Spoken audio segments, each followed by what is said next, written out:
आप अगर हमारे चैनल से नए जुड़े हो तो हमारे चैनल को सब्सक्राइब जरूर करिएगा। हेलो दोस्तों, ये डरावनी घटना एक लड़के की है जो आज मैं आपको सुनाने जा रहा हूँ। आगे ये कहानी मैं उनके ही शब्दों में जारी रखूंगा। मेरा नाम भावेश लुहारी है और मैं खालवा जाती हूँ। मेरा जन्म तो बक्करवाला गांव में हुआ था, पर अब मैं विचारों में रहता हूँ। करीब 6 महीने पहले की बात है। मेरी नौकरी छूट गई थी और मेरे पास खाने पीने के पैसे भी नहीं बचे थे। हालत इतनी बुरी थी कि कई जगह से उधार लेकर खाने पीने का खर्चा चलाना पड़ रहा था। उन दिनों कुछ भी करके मैं पैसे कमाने के लिए तैयार था।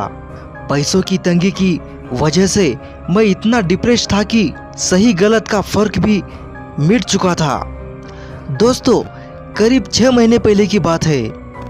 मेरा पड़ोसी मनसुख मेरे घर आया।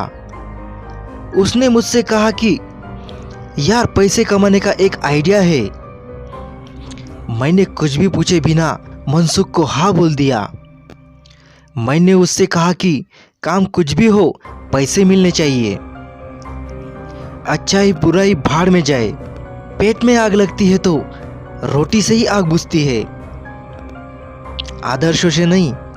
उस समय शायद मेरा दिमाग खराब था। मनसुख ने कहा कि आज रात 12 बजे तैयार रहना।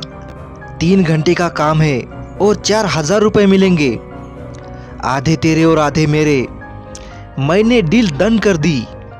उस रात मनसुख रिक्शा लेकर ठीक 11:30 को मेरे घर पर पहुंच गया। मैं भी कुछ भी सोचे बिना उसकी रिक्शा में सवार हो गया। मैंने देखा कि रिक्शा में फावड़ा, कुल्हाड़ी और अन्य खुदाई के औजार थे। मैंने हंसते हुए मनसुख को बोला कि भाई, किसी का खून तो नहीं करने जाना है।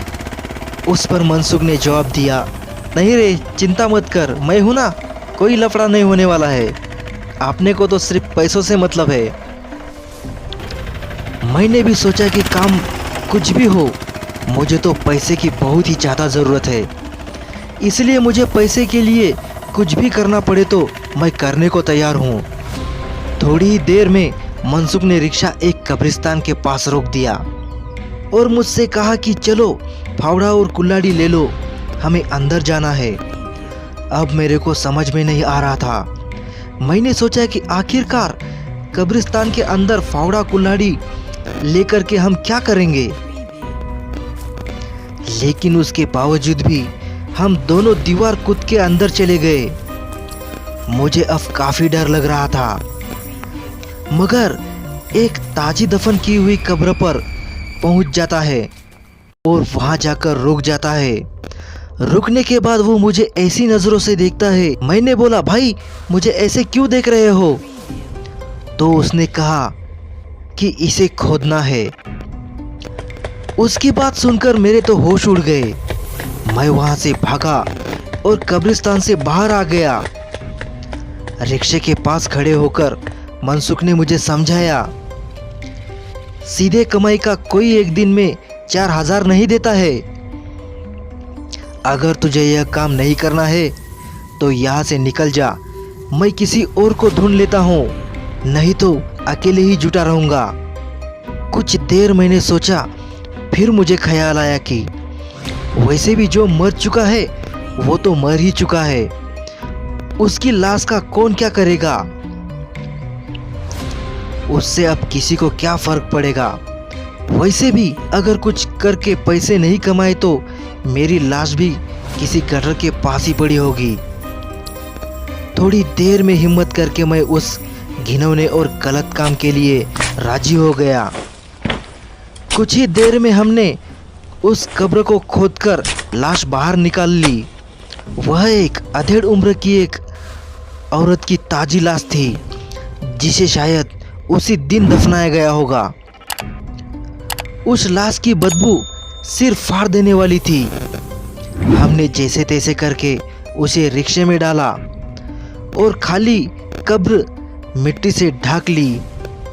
उसके बाद हम दोनों भागकर रिक्शा की ओर आए। रिक्शा के अंदर देखा तो हमारी जान ही निकल गई। वहाँ रिक्शा से लाश गायब थी। यह अजीब घटना देखकर मेरे तो रोंगटे खड़े हो गए। मैंने मनसुख को बोला, बस चलते हैं। मनसुख भी बोला, हाँ यार, ये तो कुछ भूत प्रेत का मामला लगता है। हम दोनों फौरन उस जगह से भागने लगे। मनसुख ने फौरन रिक्शा चालू करना शुरू किया, पर उसका रिक्शा चालू हो तब तो हम वहां से भागे। अचानक हमारी नजर कब्रिस्तान की ओर गई।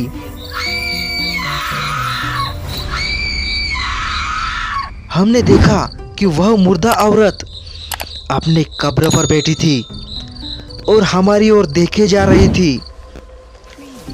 अंधेरे में सांप तो नहीं दिख रहा था, पर पक्का अंदाजा था कि वहां पर वही मिट्टी से निकाली हुई लाल कपड़ों वाली औरत थी जिसे हमने खोदकर निकाला था।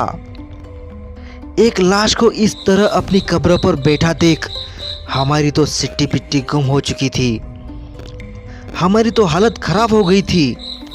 हम दोनों ने रिक्शा छोड़ा और वहां से भाग निकले और सुबह उजाला होते ही हम वहां पहुंचे तो हमें सब सामान्य दिखा और हम रिक्शा वहां से खींचकर वापस ले आए।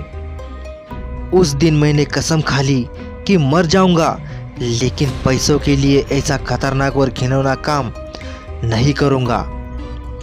दोस्तों, ये सच्ची घटना है, इसलिए इसमें आगे कुछ नहीं हुआ। अगर ये फिल्मी घटना होती तो इसमें दुनिया भर के तामझाम होते। ये कहानी आपको अच्छी लगी हो तो इससे भी डरावनी कहानी सुनने के लिए स्क्रीन पे जो वीडियो दिख रहा है उसमें से एक क्लिक कीजिए और हाँ, चैनल को सब्सक्राइब ज़रूर करिए।